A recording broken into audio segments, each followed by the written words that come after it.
Get this and get it straight. Crime is a sucker's road, and those who travel it wind up in the gut of the prison of the grave. There's no other end, but they never learn.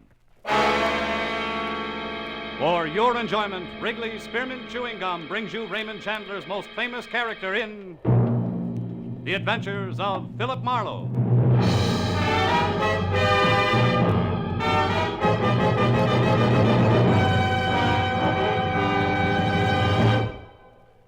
To make every day more enjoyable, treat yourself often to refreshing, delicious Wrigley's Spearmint Chewing Gum. Here's a taste treat you can enjoy indoors, outdoors, at work, or at play. The cool, long-lasting mint flavor refreshes you. The smooth, steady chewing helps keep you fresh and alert, adds enjoyment to whatever you're doing. Wrigley's Spearmint Chewing Gum. Healthful, refreshing, delicious. Now, with Gerald Moore starred as Philip Marlowe, we bring you tonight's exciting story, The Face to Forget.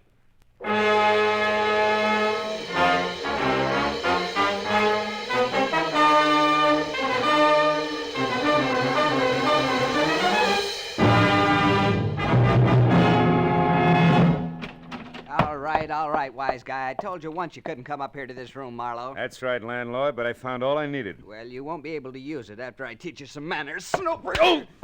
I'll teach you to break into a respectable room and house. Not leading with your right, you won't. Now get up.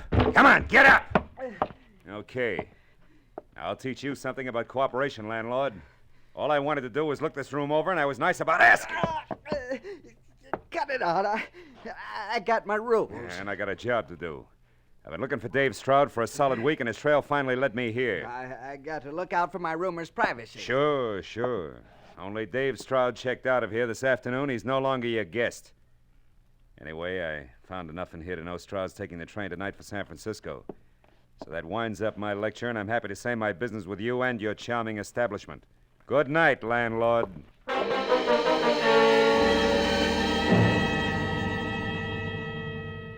When I stepped out of the cheap, musty rooming house into the warm night, I felt for the first time in a week that I wasn't wasting my time. That by tomorrow I'd know why a quiet young guy named Dave Stroud had suddenly dropped everything that gave life some sense. Everything from a lovely girl to a fine job and vanished. Completely. I stopped in a phone booth, called my client, and told her to meet me in an hour at the Leopard Spot, the bar in her hotel. Then I made a reservation on the 10 o'clock train for San Francisco, went home and threw a toothbrush and shirt into a bag, and when I walked into the Leopard Spot, I was right on time. I found my client, Ellen Wyatt, in a booth near the back.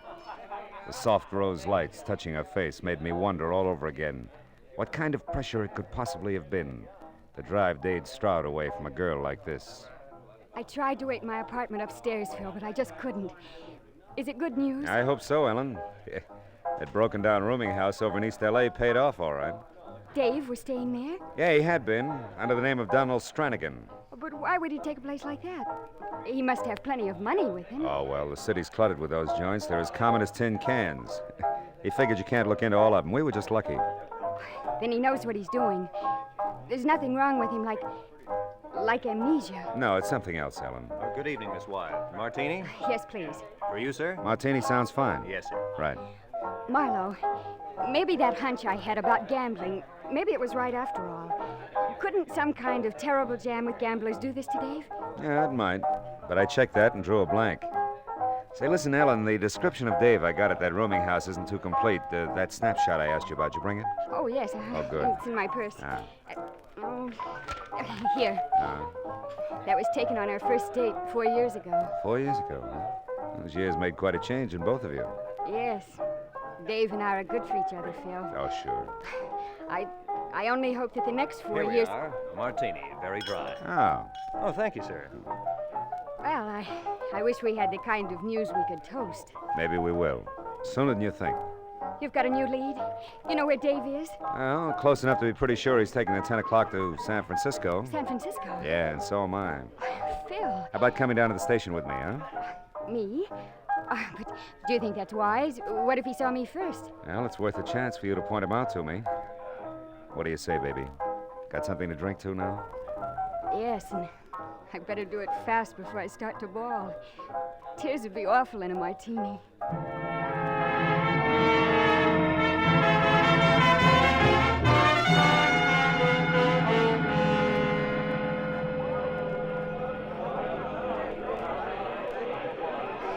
No luck, Phil. I still haven't seen him. Wait a minute. How about that one, Ellen? Over there at the cigar counter. Quick.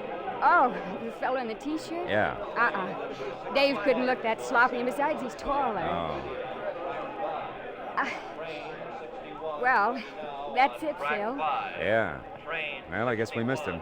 I better get aboard, huh? This kind of scares me. You don't think Dave just pretended to be leaving, that he tricked you? No. Those leads weren't planted. They weren't that good. Don't worry, baby. Dave will be on this train when it pulls out. I'll bet my last buck on it. Find him for me, Phil. Sure. You just keep that chin up. I will. Okay. And call me the very first chance you get. Right. For train 61. Pardon me, lady. I'm sorry. Hey, you with that brown bag. Me? Yeah, just a short minute, my friend. Unless you happen to favor dirty shirt size 17, you're in for a big disappointment. What are you talking about? Well, I think you made a small mistake there. Isn't that my bag? I'm afraid not, mister. CP is in Philip, M is in Marlowe. Well, how do you like that? I saw you pick it up back there at the information booth. That's where I left mine. I could have sworn it belonged to me. I'm sure sorry. It's all right. Happens to everybody sooner or later. Yeah, well, now that's Now, mighty big of you, friend. Say, you're going to be on old 61 for Frisco, too, aren't Afraid you? so, yeah. Well, let's call this an introduction. Arback's my handle. Manny Arback, on the road for Pfeiffer Plumbing Fixtures. Yes, sir. I'll see you on board, friend. Not much doubt about that. No, we might get up a little game. Fun, huh? Oh, fine. Yeah, well, I better shake a leg and get my bag. I'll find you all right. I never forget a face. Maybe I ought to cut my head off.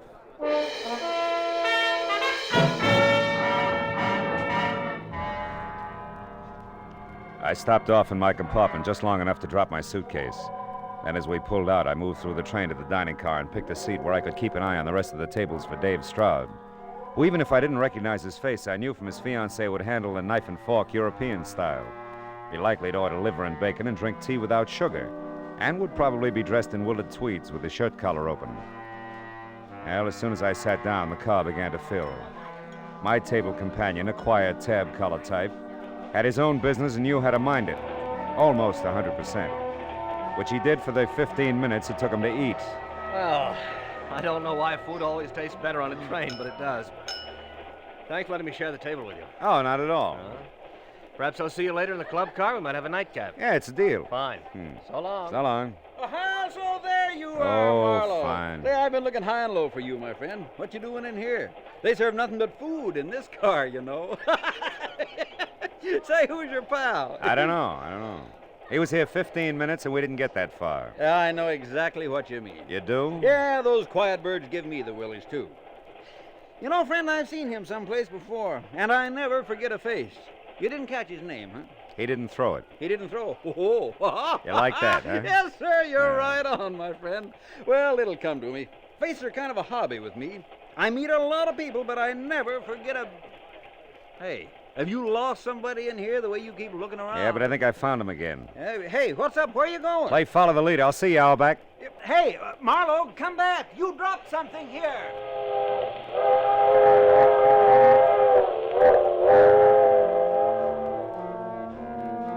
In spite of the fog kicked up by the traveling typhoon who never forgot a face, I'd managed to catch a glimpse at the door of a bunch of tweeds and an open collar on a bill that exactly fit the 4-year-old snapshot in my wallet. I bucked a huddle of undecided dowagers blocking the aisle, but managed to keep them inside all the way back to car 16 without being seen. There I watched them unlock compartment L and go inside.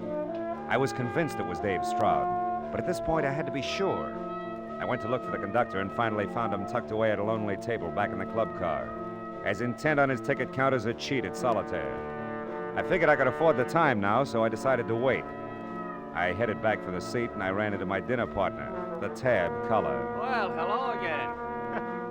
You're a little early for that nightcap, but sit down anyway. Thanks. Oh, by the way, I'm Roy Tarney. Oh, mine's Marlowe, Philip Marlowe. Philip Marlowe. Why, I've Yeah. read that name many times. You're the famous private detective. Well, private detective anyway. Glad to know you, Tony. Privilege for me. Oh, are you looking for a match here? Yeah. No, keep them. Keep them. I have others. Oh, thanks. Thanks again. Are you on a case now, Marlowe, or shouldn't I ask? Well, as a matter of fact, Hey, oh. Marlowe, man, are you hard to hang on to. But you're mighty lucky I'm honest, my friend. You see this? Yeah, I see. It's my wallet. Yeah. When you bolted out of the dining car, you dropped it on the seat. I found it for you. Oh. Nothing fell out but this picture here. And is she all right, man? Oh, man. Who is she, boy? The name, I mean, huh? Don't tell me. I bet you've seen her before. Yeah, that's Yeah, I right. thought And so. I never forget a face. Uh-huh. Well, thanks. Now, if you let me have it, I'm very grateful. Yeah, and, sure. Glad to be of service, my friend. Oh. Anytime I can... Well, speaking of familiar faces, this is the gentleman that you had dinner with, huh? That's right, Auerbach. This is the gentleman. Mr. Auerbach, Mr. Tawney, for better or worse, till your destination do you part. How do you do? Tarney? Tarney. Now, that's funny. You know, I was just telling Marlowe here that I recognized you from someplace. It's very unlikely. I have a fair memory myself. I don't remember you. Well, I don't know. I'm pretty good, but... Hey, wait a minute. I'm getting it? Sure. Oh, this is silly. Why, I saw you tonight in the railroad station. No, that's impossible. I was so late I nearly missed the train. Me too. Only you had a good reason. Oh, yes, sir, my friend. You were kissing the little woman goodbye. I couldn't see her too well, but she was quite a looker. And judging from the way you were going at it, you... Yeah. Well, no, wait a minute, friend. I didn't mean any offense. I was just kidding you along. Yeah, well, I guess I'll go by my way into a little poker. Excuse me. I suppose there has to be one on every train. Yeah. They help the ride like a square wheel. Yeah. Well, I think I'll go read a while, Marlowe. Good luck on your case.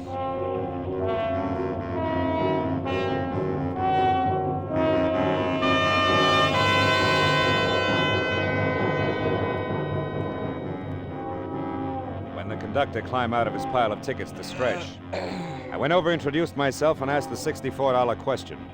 Car 16, compartment L, huh? Well, let's see. Oh, here it is, Mr. Marlowe. That room's occupied by one Daniel Stacy. Daniel Stacy? Sure. Same initials as Dave Stroud. But we're not carrying any Dave Stroud tonight. Don't bet on that, conductor.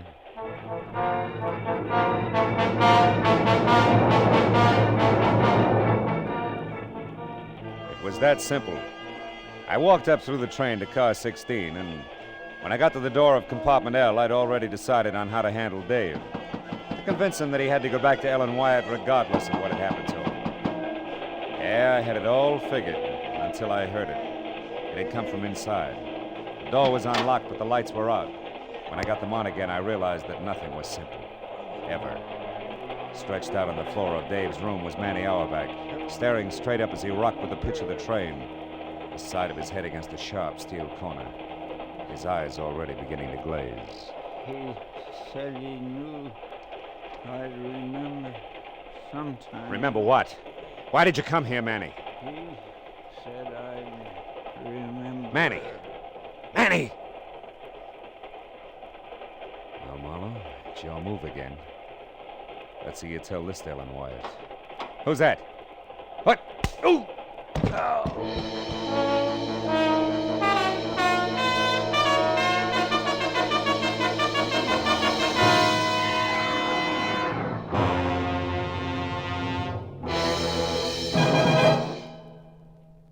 To make every day more enjoyable, treat yourself often to refreshing, delicious Wrigley's Spearmint Chewing Gum. The lively, full-bodied real mint flavor cools your mouth, moistens your throat, freshens your taste. And the chewing itself gives you a little lift, helps you keep going at your best. So for real chewing enjoyment that's refreshing and long-lasting, always keep Wrigley's Spearmint Chewing Gum handy. Healthful, delicious Wrigley's Spearmint Gum will make every day more enjoyable. Now with our star, Gerald Moore, the second act of Philip Marlowe and tonight's exciting story, The Face to Forget.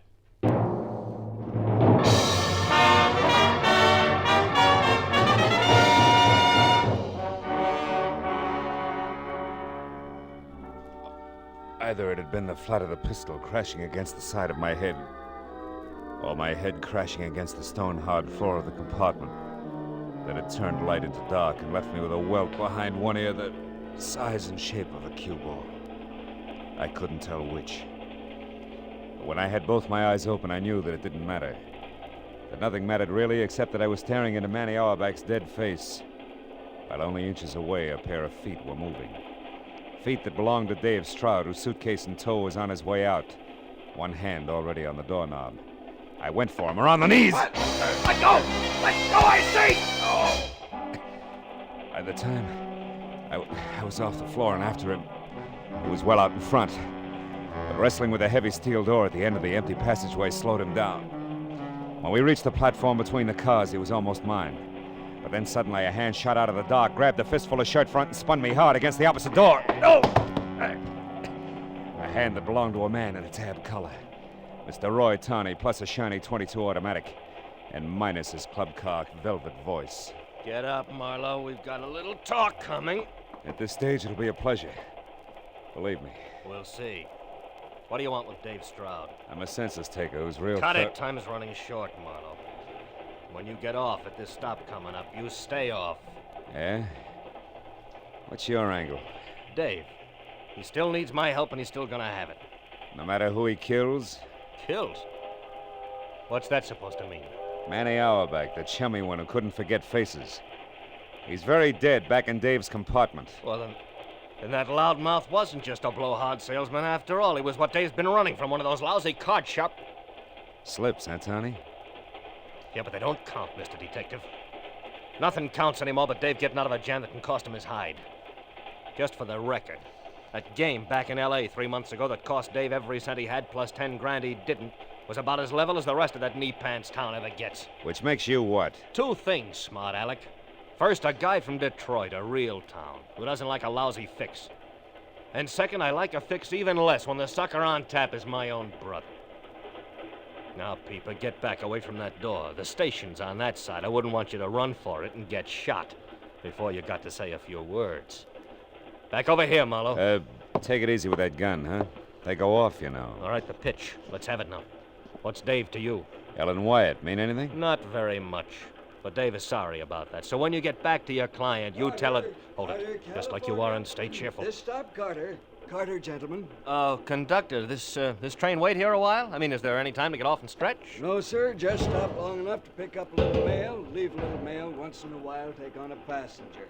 Hardly ever, though. Carter folks aren't much on traveling. Oh, by the way, aren't you the gentleman who was looking for Mr. Stacy? Yeah. I found him, thanks. Oh, don't mention it. Glad to be of service. Say, don't get too close to the edge there, gentlemen. Carter! Carter, California. We were talking about Ellen Wyatt, Tony. Why didn't precious brother Dave ever let her know that he had to lay low, that he was in a jam with gamblers? A bunch of roses with card enclosed could have gone a long way, or again, there's the telephone. Oh, button it up, Marlowe. I don't know any of the details. Maybe the kid didn't want her to know he couldn't stay away from the pasteboards. Maybe he just didn't want her to worry. Anyway, that's not the point. Then what is? That a broken heart beats a broken skull 7 times a week. You should know that much, Peeper. So? So I don't want you, the girl, or anyone else to know where Dave is heading. At least not until I get back to L.A. by my lonesome and call a few spades, just that. Like they do in Detroit, maybe, huh? Like they do in Detroit, no, maybe. You tell the Wyatt babe I'll look her up then. Now you get over there at the door and you take your choice. Jump or get pushed? Jump, pushed, or shot. Go on, Marlowe. This is where you get off. Go on, the longer you wait, the harder it's gonna be. Name it. Jump, pushed, or shot. I couldn't say much for the alternatives. But one look back over my shoulder at the gaping .22 automatic leveled at my head and Tawny's ice-cold gray eyes above made up my mind for me. Jump it had to be!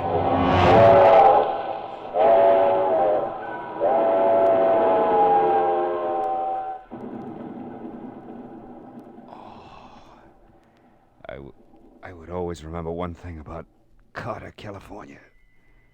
The right-of-way was more sand than stone. I was grateful.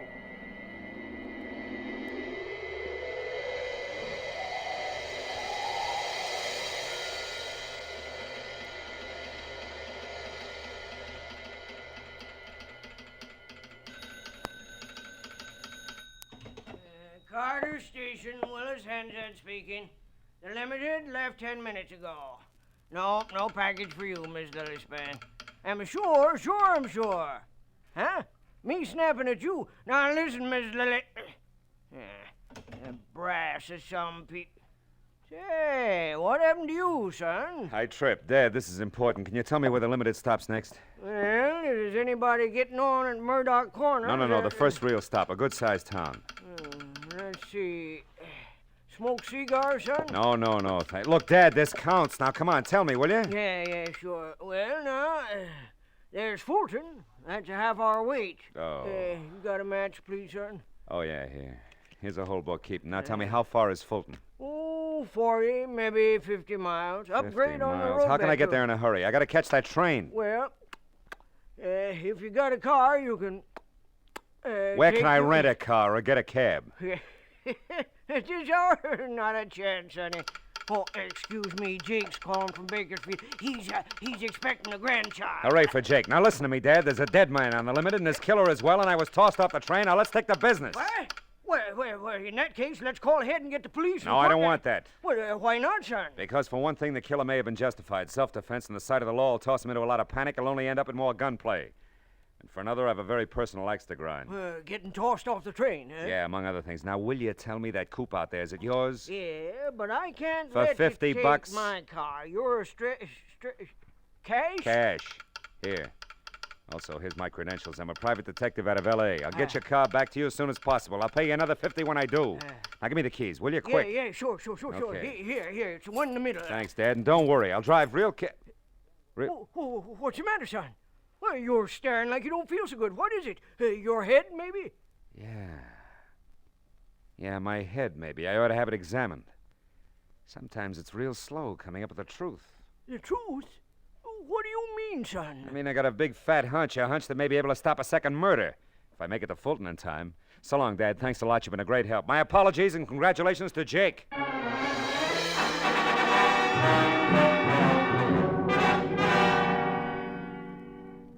Like the station agent himself, Willard Hansard's coupe was a little less than spry. But with the accelerator jammed hard to the floor and only a straight, empty highway ahead, I managed to keep it at a straining 70 most of the way. And 50 minutes later, when I tore into Fulton and followed the street markers to the station, a long, low, welcome sound in the night told me I was on time. The train was just getting underway again. I slammed to a stop at the end of the depot, piled out of the coupe and started to run for the last car. But I changed my mind.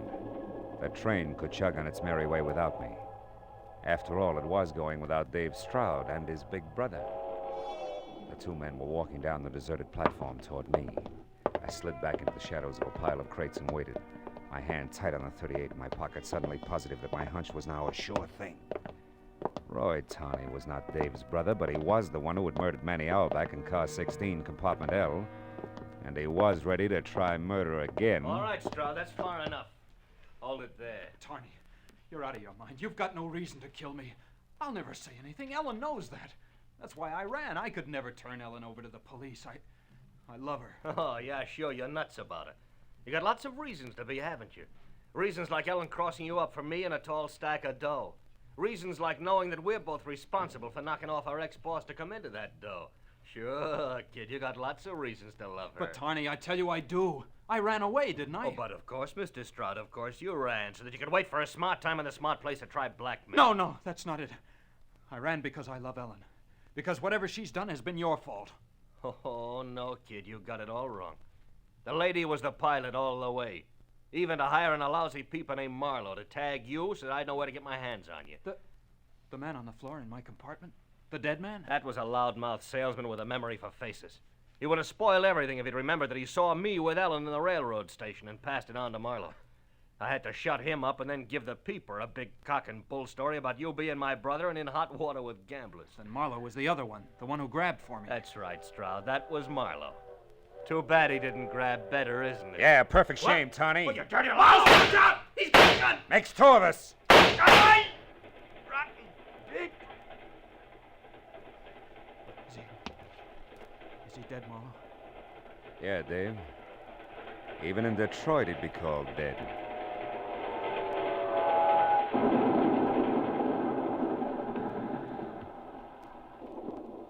Come on, Dave. We got some telephone calls to make. The police, for one. All right. Marlowe, is all this really true? Yeah, I'm afraid so, Dave. The girl you wouldn't turn in for murder wanted to murder you. Believe it, kid, all at once. It'll be easier later on that way. Yeah, sure. Thanks, Marlowe, for getting here when you did. You saved my life. Well, not exactly. A guy named Willis Hansard gets part credit for that. Guy who runs a railroad station at Carter, California, and also smokes cigars and sometimes runs out of matches. What does that have to do with it? Everything, Dave. See, Hansard needed a light, and I gave him a book of matches that Roy Tawney had given me earlier in the club car. I hadn't noticed them then, but I did when Hansard used them. They came from the Leopard Spot, Dave. The Leopard Spot? Yeah. The cocktail lounge at Ellen's hotel? That's right. And I couldn't buy Tawney's having them as just coincidence. It tied him into Ellen too tight. A hunch said so. Wait here, will you, kid? I'll only be a couple of minutes. I've got a long-distance call to make before we get in touch with the police. To Ellen? But what are you going to tell her, Marlowe? Anything, Dave. Anything that'll keep her right where she is, ready and waiting for what's going to turn out to be the L.A. police. I won't be long, kid.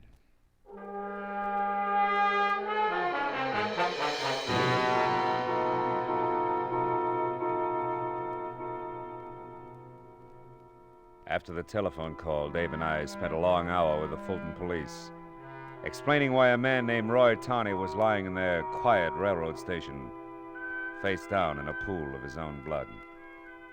And it was a long hour again with the railroad officials who arrived with their own set of questions. Well, it was 4 o'clock in the morning before we were finally aboard a train, heading back for L.A. Dave Stroud and I sat opposite each other in silence through that bleak, empty hour when you can almost feel the day that's coming up nudge the one that's just gone by. I was real glad to see it go. I sat there looking at Stroud and wondered if he'd ever heard the lyrics of a song a train whistle always makes me think of. My mammy done told me.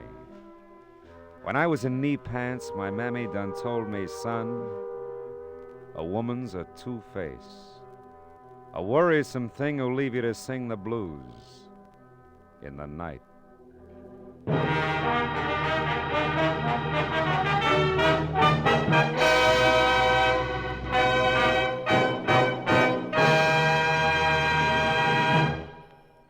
Remember, friends, to make every day more enjoyable, treat yourself often to refreshing, delicious Wrigley's Spearmint Chewing Gum.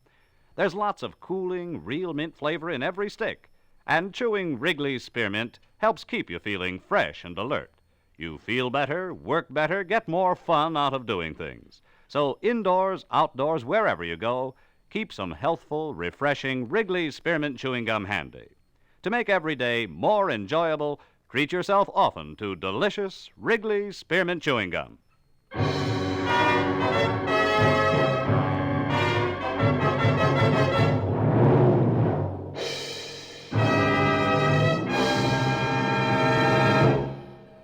The Adventures of Philip Marlowe, bringing you Raymond Chandler's most famous character, star Gerald Moore, are produced and directed by Norman MacDonald and written for radio by Robert Mitchell and Gene Levitt. Featured in the cast were Harry Bartell, Sammy Hill, Roy Rowan, Parley Bear, Larry Dobkin, Elliott Reed, and Junius Matthews. The special music is composed and conducted by Richard Arant.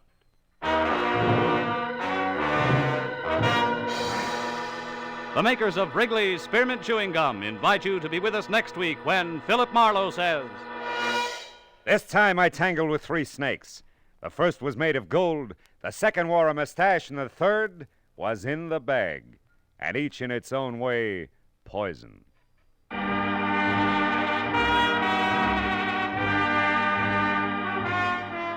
Bob Stevenson speaking. This is CBS, the Columbia Broadcasting System.